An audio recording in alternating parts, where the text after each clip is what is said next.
If you're going through tires often, you really need to consider what's going on and take a bigger picture and step back.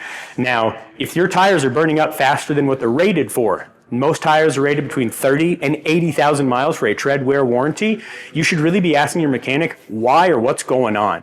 Now, increased tire wear can happen for many different reasons, from aggressive driving habits to under or overinflated tires to misalignment or worn out suspension components, allowing the tire to sit uneven on the ground. There's a million different reasons. All of them are important. You want to get the most mileage and the most dollars out of your tire, and we want you to get the most safety and usage out of your tire. We want to see them come in worn out completely evenly across the board.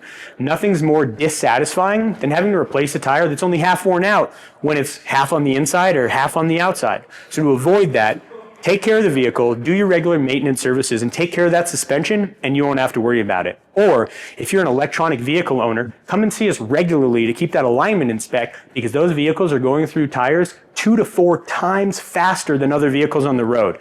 That's a major environmental effect for all that rubber to get disposed of. So when we're thinking of that electric battery, let's think about where those tires go to, and let's make sure we get the best length out of them for everyone's sake. Not just your wallet, the environment.